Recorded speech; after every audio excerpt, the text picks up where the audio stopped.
Radyo Pilipinas, Radyo Publiko. Radyo Pilipinas, Radyo Publiko.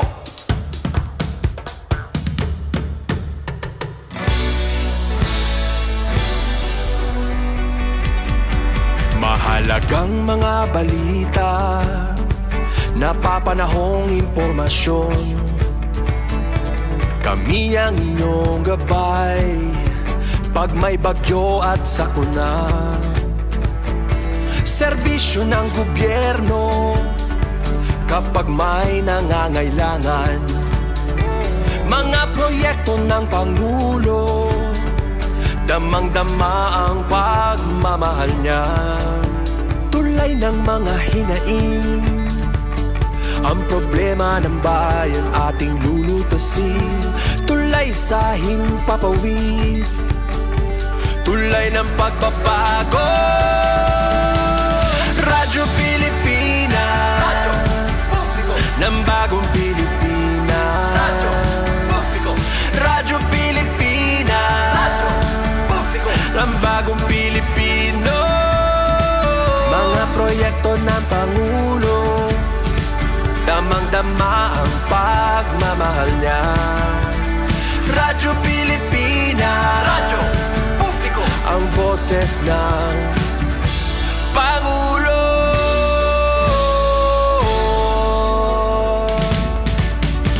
Karamay nyo kami, kahit malayo man kami nakakarating. OFW magsasaka, buhay ay iba't iba, san mang lugar ng bansa natin. Tulay ng mga hinaing, ang problema ng bayan ating lulutasin. Tulay sa himpapawid, tulay ng pagbabago. Radyo Pilipinas, Radyo Publiko. Ng bagong Pilipinas, Radyo Publiko. Radyo Pilipinas, Radyo Publiko. Ng bagong Pilipino. Mga proyekto ng Pangulo, damang-dama ang pagmamahal niya.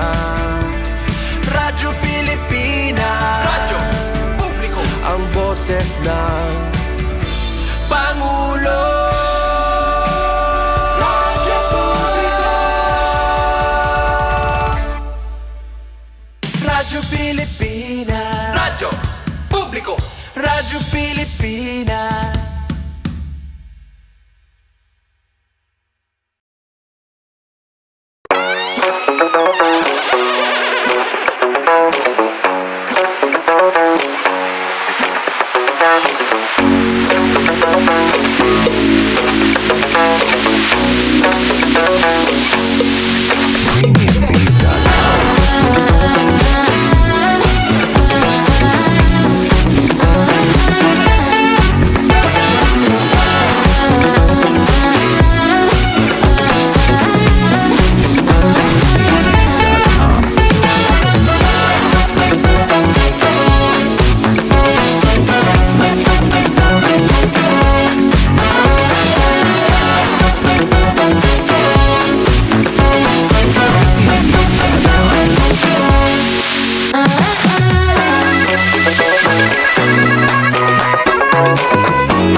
Yes, my galamayong adlaw ka natong tanan welcome din sa itong panaguban sa itong tulumanong tambayan sa Radyo Pilipinas. Kauban ninyo Armando Fenekito mga igala.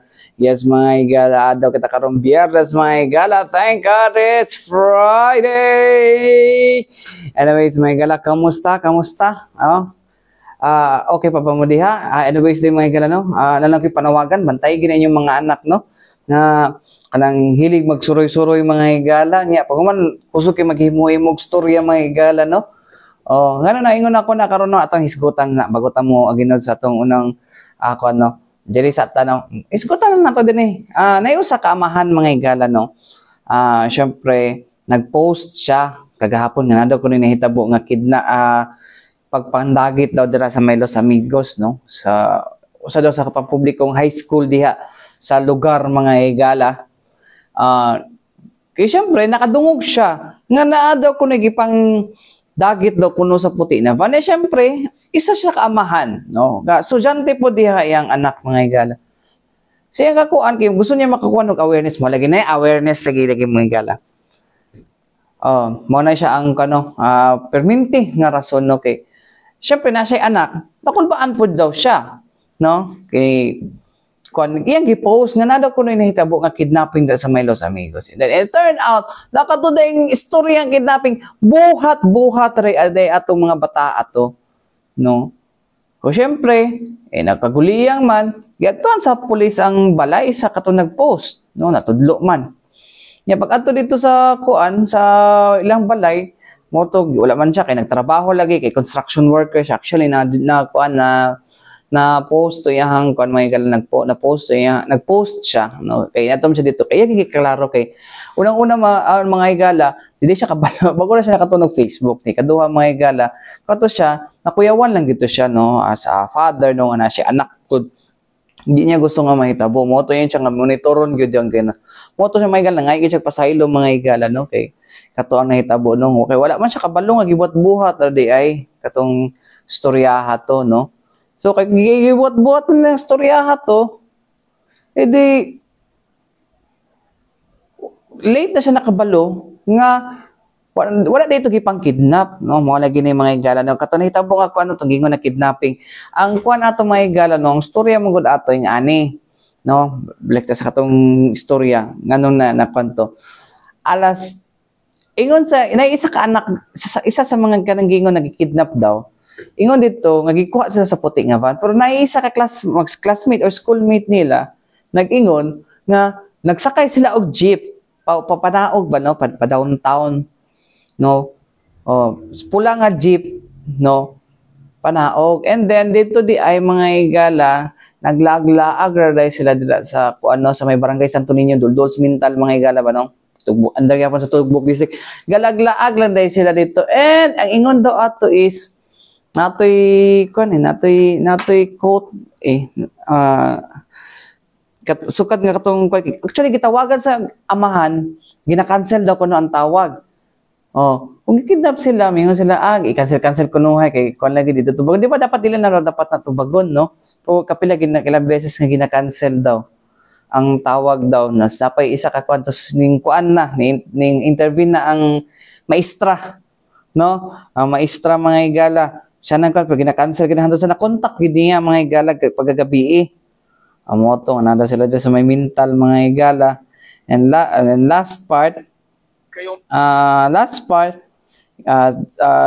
sa investigasyon naghihimo sa gihimo sa Los Amigos Police Station. Okay, syempre lagi kinahanglan sila kay ang pagkahibalo kidnapping pagyud so niingon to maestra nga sige nakita niya sa may 7-Eleven dira sa may sa may mental kay dito man daw ning ingon daw so mo to nagpatala sila dito sa Los Amigos. So alas 8 daw to mga higala na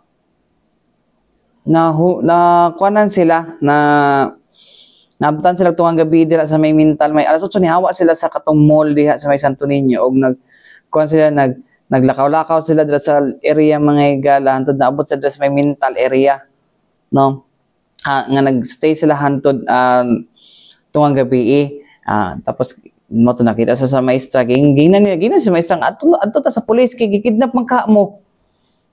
Moto ato sa pulis niya, moto gipangutana sa syempre gikuan sa mga pulis mga higala, no, nga ilahar daw gibuhat-buhat daw to, no. Nadiri ma'am, ma'am, nahimo namo tong pag-ingon nga gikidnap mi kay aron dili mi makasab-an nila mama og papa kay gabi mi nakauli og usa pa ma'am wala nami pamasahe og nahadlok nami mubak mo lagi. So mo na mga higala na pa di ba mga bata ubot ha naabot mo ko sa panahon ako sa unang mga higala naabot mo ko sa punto, no, naabot ko sa punto mga higala nga magasto na ako kay syempre tong kwanto bata ta mga higala although kwanto, no, lisod ta mga higala pero O mukan man gyud. O mo kwanta ng mga sugal-sugal, no? Dulag ka ng video games sa mga maorang kwarta. No, kay syempre bata sa liki atagan pa sa inahan mga igala, no? O bisag igo-igo rang kwarta. Ni kuan jud, no? Huwag yan isampot yun sa mua ng kuan mga igala. Ni sampot na sa unsa ni? Amo ang panahon ay sa mga una nga giingon nga gikidnap mi. Patagaan mi. Sabagay sa syudad raman po mi nagpuyo, no? Pero mo lagi ni karon nagkadaot lagi, no? Tungod atong mga storya nga ning katag dito kay gipadala lag kuno, tapos syempre ang mga ginikanan na kuyaw-kuyawan ingon nagikidnap. Syempre actually ang mga ginikanan nagpatala sila sa pulis. Ngadto gid sila sa pulis kay patabang sila, no? Wala nagkulang ang mga ginikanan pod sa ilang kan pod nga ilang gipatala gid una sa pulis mga igala. Good the good thing mga igala. Pero kani katag man edi kaning si amahan nga netizen nakuyaw-kuyawan. Nakuyaw-kuyawan siya kay syempre napugod siya anak diha good. Edi ang iyang kuan nga patay ko sa ko naman nato ni nana pud sila. Ang ending, gibuhat rin itong mga estudyante to, kay tungod lang yun sa ilapong pang sariling interes. Takela, kinsa to sila, no? Pero tungod atong kuan, tungod atong unsa ni mga igala, tungod atong storya, ang isa na kuyaw-kuyawan pud ang isa kaamahan. Which is nakahimo inon sa mali, tungod sa mali nga storya, ngayon na nasagap. Mo ni karon may gi-seminar siya sa gi-seminar siya sa WCPD kaning Women's and Children's Protection Desk sa Los Amigos, no? Kay para kuanon siya paibaon nga dili siya dapat basta mo post. No, aminado man pud siya kay bago ra siya nag-con. Dili pud niya ma-delete pud daw kay di siya kabalo mo delete.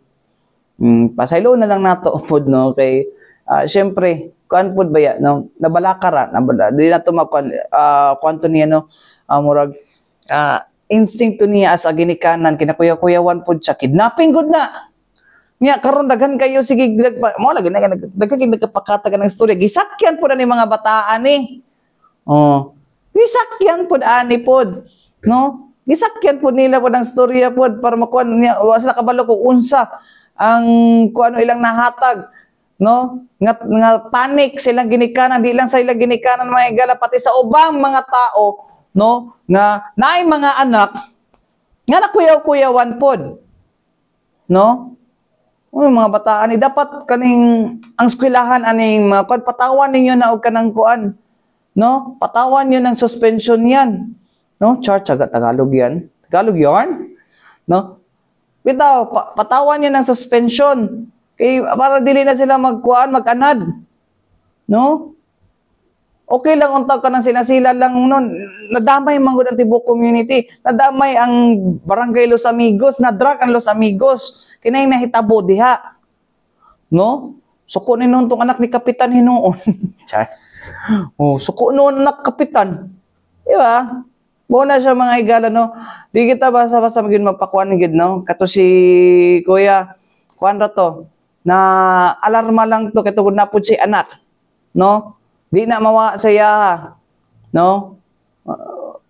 Kay what if yang anak to mo to yang instinct mga igala. Karon Kuya, bago ka mo post Sayrasa, no. No, Sayrasa ang maong kuan, no, panghitabo. Anyways, mga igala, balik kita man lang sa mga importante painomdom ni ato si Biana.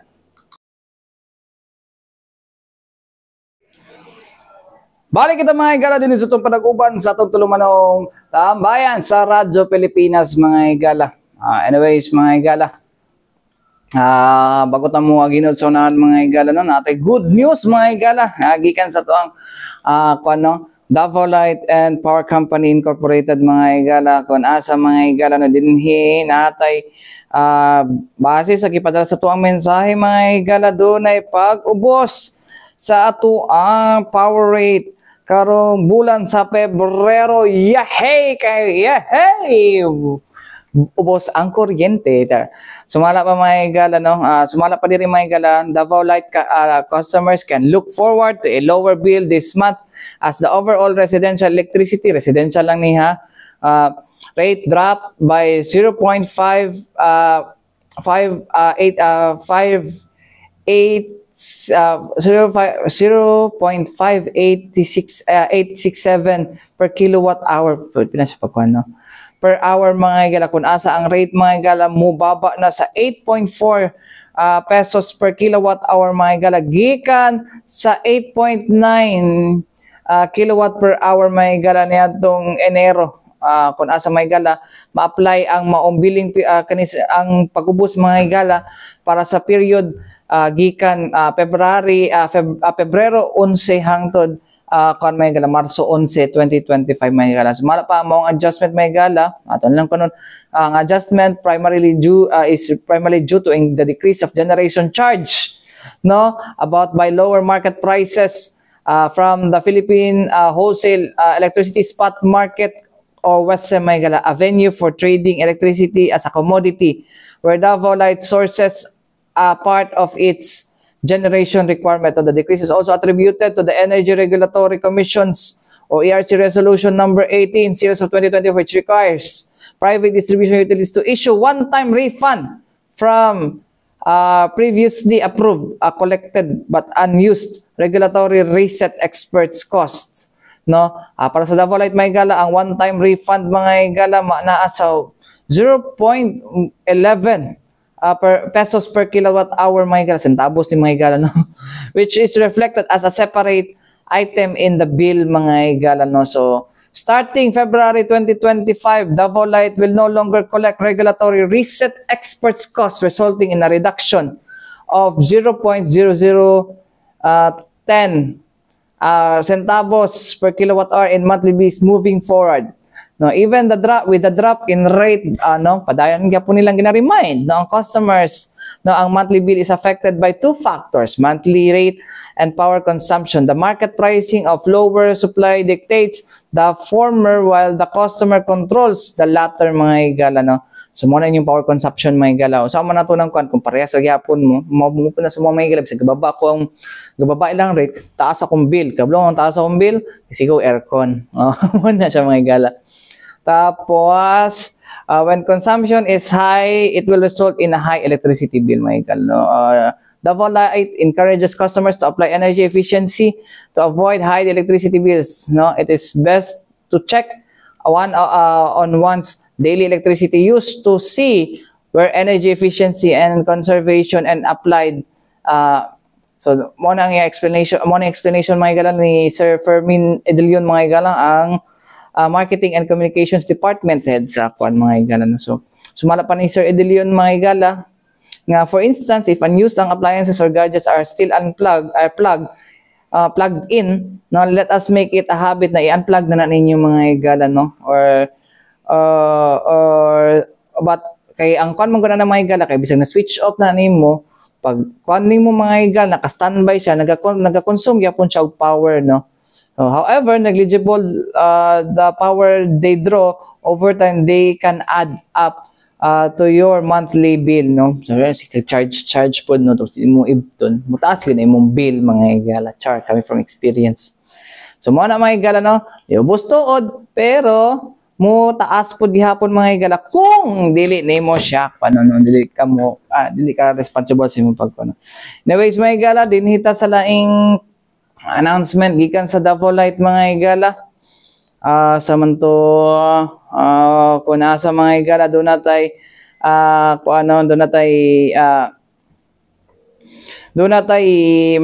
mahitabo nga power interruptions mga higala, no, karong February 22 ugma, no, og 24 mga higala sa Davao City ug Davao del Norte mga higala, no. Kung asa kaapekto ni sa mga 22 Saturday and Monday mga higala, no.